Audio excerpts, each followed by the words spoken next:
ఈ వీడియోలో purchase invoice ఎలా వేయాలనేది చూద్దామండి. ఫస్ట్ మనం ఏ డేట్ ఇన్వాయిస్ ఉందో ఆ డేట్ను లాగిన్ అయ్యాలి. లాగిన్ అయిన తర్వాత మర్చెండీస్లోకి వెళ్ళేసి పర్చేజ్ మీద క్లిక్ చేసి మనం ఏ గూడానికి అయితే పర్చేజ్ చేయాలనుకున్నామో ఆ గూడెం సెలెక్ట్ చేసుకొని క్లిక్ చేస్తే ఆ గూడెం అనేది సెలెక్ట్ అయ్యింది. ఇక్కడ పిఓ నెంబర్ ఆటోమేటిక్గా వస్తుంది. ఈ పిఓ నెంబర్ని మన యొక్క ఇన్వాయిస్ మీద ఉంచాలి. తర్వాత ఇక్కడ యూజర్ డిఫరెంట్ పి అంటే మన ఇన్వాయిస్ నెంబర్ని యాడ్ చేయాలి.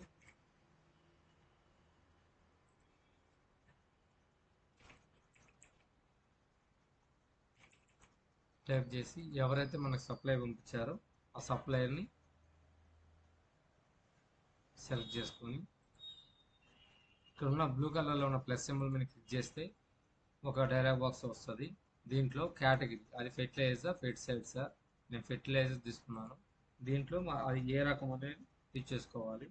మనకి invoice DAP urea KRIBHCO DAP వచ్చింది. క్లిక్ చేస్తే ఇక్కడ క్వాంటిటీ దగ్గర అది ఎంత క్వాంటిటీ వచ్చింది ఆ quantity plus taxable value, tax add అవ్వకుండా జిఎస్టీ యాడ్ అవ్వకుండా ఆ టోటల్ వాల్యూ అనేది క్యాలిక్యులేట్ చేసి అక్కడ వేయాలి. అది కూడా చూపిస్తాను.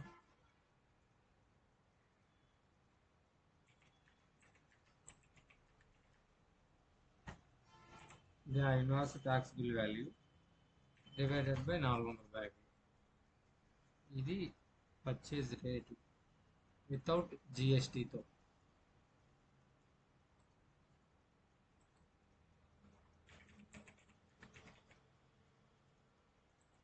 నేను 2 డెసిమల్ పాయింట్సే తీసుకున్నాను, ఎందుకంటే నాకు రౌండ్ ఫిగర్గా ఇన్వాయిస్ అనేది నాకు క్లియర్గా రౌండ్ ఫిగర్ రావడం కోసం. దాని తర్వాత మ్యానుఫ్యాక్చరింగ్ డేటు, ఆ ప్రోడక్ట్ ఏ రోజు వచ్చిందో ఆ డేట్ మ్యానుఫ్యాక్చర్ తీసుకొని ప్రతి ఒక్క ఫెర్టిలైజర్స్ 21 రోజు ఉంటుంది. ప్రతి ఒక్క ఫెర్టిలైజర్ ఎక్స్పైరీ డేట్ 4 సంవత్సరాలు ఉంటుంది. ఎక్కువ కాలమే ఉంటుంది కానీ 4 సంవత్సరాల వరకు పనిచేస్తుంది. నేను అందుకే మన దగ్గర అన్ని సంవత్సరాల సరుకు ఉండదు కాబట్టి 3 సంవత్సరాలు తీసుకున్నాను.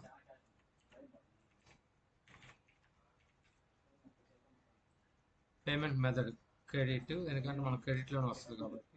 ఒక్కసారి ఇక్కడ సేవ్ చేసి చూస్తే ఇన్వాయిస్కి అక్కడున్న అమౌంట్కి డిఫరెన్స్ ఎంతుందో చూసుకోవాలి. క్యాల్కులేట్ చేసి చూస్తాను. 5,31,399.96 నాకు వచ్చిన ఇన్వాయిస్. మనకు ఇక్కడ జనరేట్ అయిన ఇన్వాయిస్ 5,31,396.60. డిఫరెన్స్ ₹3.36 వచ్చింది. కన్ఫర్మ్ చేస్తే పర్చేజ్ అయిపోద్ది కాబట్టి కన్ఫర్మ్ చేయకుండా క్యాన్సిల్ కొట్టేసి యాడ్.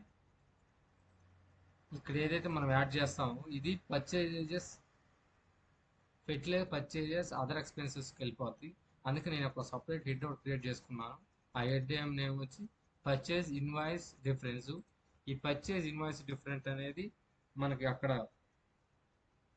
క్యాష్ బుక్లో క్లియర్గా జనరేట్ అవుతుంది. ట్రేడింగ్ అకౌంట్లో పర్చేజ్లోకి యాడ్ అవుతుంది. కాబట్టి ఇక్కడ నేను దానికి రిఫరెన్స్గా వచ్చిన ఇన్వాయిస్ నెంబర్ యాడ్ చేస్తున్నాను మనకు ఐడెంటిఫై అవ్వటం కోసం.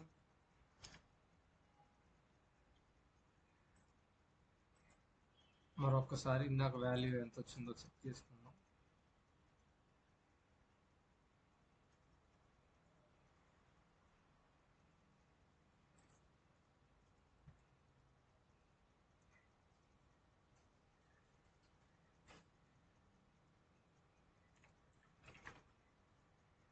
సేవ్ చేసుకొని ఒక్కసారి మళ్ళీ ఇక్కడ సేవ్ చేస్తే క్లియర్గా అమౌంట్ పడుతుంది.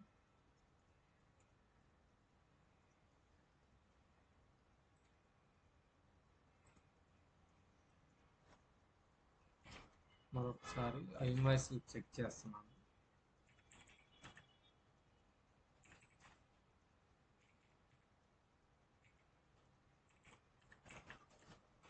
ఇంకా 16 పీసులు యాడ్ చేయాలి.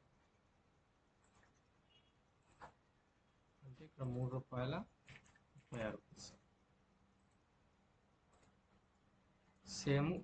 సేమ్ అమౌంట్ నా ఇన్వాయిస్కి ఈ అమౌంట్ మ్యాచ్ అయింది. జిఎస్టీ అనేది 12% ప్రతిదానికి వస్తుంది మన ఈపీఆర్లో. అది ఇంకా అవ్వలేదు, రిఫ్లెక్ట్ చేయలేదు. ఇప్పుడు ఓచర్ వేసేసాను. ఓచర్ చేసిన తర్వాత ఈ ఓచర్ అనేది పోస్ట్ చేయాలి. మర్చెంట్లో ఓచర్ పోస్టింగ్లోకి వెళ్ళి మనం ఏదైతే గూడెంకి వేసానో ఆ గూడెం సెలెక్ట్ చేసుకొని పేమెంట్ మెథడ్ సెలెక్ట్ చేసుకోగానే ఇక్కడ ట్రాన్స్ఫర్ వస్తుంది. మనం సండే డేటాలు వేసి తర్వాత వాళ్ళకి పేమెంట్ చేస్తాం కాబట్టి ఇక్కడ వ్యూ క్లిక్ చేయాలి.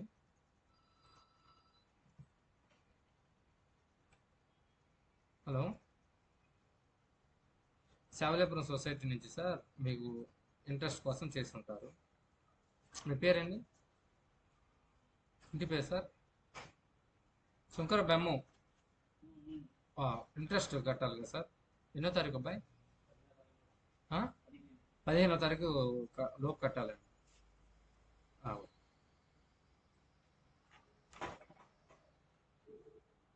మనం ఇక్కడ వచ్చిన తర్వాత దీన్ని పోస్ట్ చేసేటప్పుడు ఇక్కడ బ్లూ కలర్లో క్లిక్ చేయాలి. ఎందుకంటే ఏది క్లిక్ అక్కడ చాలా పర్చేజ్ చేస్తుంటే అన్నీ వస్తాయి. మనం ఏదైతే ఆ గూడెం నుంచి ఎవరికైతే చేయాలనుకుంటున్నామో కాంట్రా ఎంట్రీ అది సెలెక్ట్ చేసుకుంటే ఇక్కడ టోటల్ బ్లింక్ అవుతుంది. ఇక్కడ ప్లస్ సింబల్ తీసుకోగానే ఒక డైలాగ్ బాక్స్ వచ్చేస్తుంది. ఇది మరొకసారి చూపిస్తాను. ఇక్కడ ప్లస్ సింబల్ కానీ డైలాగ్ బాక్స్ వచ్చేస్తుంది. ఇక్కడ ఏపీ మార్కెట్ అని మన సెంట్రీ క్రెడిటార్లో ఉన్న అకౌంట్ తీసుకోవాలి. ఒకటి గుర్తుపెట్టుకోండి, ఆల్రెడీ మీరు సెంట్రీ క్రెడిటార్లో 2023-24 అప్పుడు ఆడిట్లో సెంట్రీ క్రెడిటార్లో ఏపీ మార్కెట్ ఉంటే మనం అదే అకౌంట్ వచ్చేస్తుంది. ఒకసారి అకౌంట్ నెంబర్ చెక్ చేసుకోండి.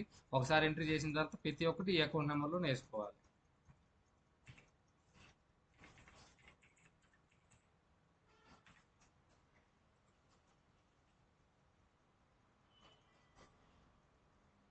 ఇక్కడ వచ్చిన టోటల్ అమౌంట్ మన ఇక్కడ అమౌంట్ రెండు సేమ్ ఉండాలి. ఎందుకంటే ఈ సెంట్రీ క్రెడిటార్లో ఈ క్రెడిట్ అన్ని క్రెడిట్లో క్లియర్గా చూపిస్తాయి. వాళ్ళు మార్కెట్ వాళ్ళ కానీ ఎవరైనా సరే సప్లయరు మనకి అకౌంట్ కాపీ ఇచ్చినప్పుడు మ్యాచ్ అవ్వటానికి క్లియర్గా ఉంటుంది. అకౌంట్ కాపీ టాలీ అవుతుంది. క్లిక్ చేసి సేవ్ చేస్తే అది సేవ్ అయిపోతుంది. ఈ కాపీని మనం పోస్ట్ చేయాలి. ఎఫ్ఏఎస్లోకి వెళ్ళి పాస్ వచ్చర్లోకి వెళ్ళి వ్యూ క్లిక్ చేయగానే వచ్చేస్తుంది. మరొకసారి చెక్ చేసుకోవచ్చు. ఇది పర్చేజ్ అమౌంట్, ఇది దానికి వచ్చిన డిఫరెంట్ అమౌంట్, జిఎస్టీ, టోటల్. ఈ టోటల్ మ్యాచ్ అయింది కాబట్టి దీన్ని పోస్ట్ చేసేస్తాం. ఇట్లా పోస్ట్ చేసిన తర్వాత ఇది మీకు ఎక్కడ డిస్ప్లే అవుతుందంటే మనం ఎఫ్ఏఎస్లోకి వెళ్ళి సెంట్రీ క్రెడిటార్స్లో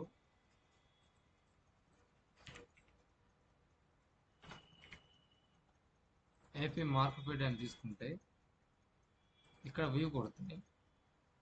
ఆ బ్యాలెన్స్ అని ఇదిగోండి చూడండి, మొత్తం ఇట్లా క్లియర్గా చూపిస్తుంది. వాళ్ళు ఇచ్చిన అకౌంట్ స్టేట్మెంట్కి మన స్టేట్మెంట్కి మ్యాచ్ అవుతుంది. మనం వాళ్ళకి పేమెంట్ చేసినప్పుడు ఇక్కడ డెబిట్లో రేజ్ అవుతుంది. ఈ బ్యాలెన్స్ అనేది తగ్గుతూ వచ్చేస్తుంది.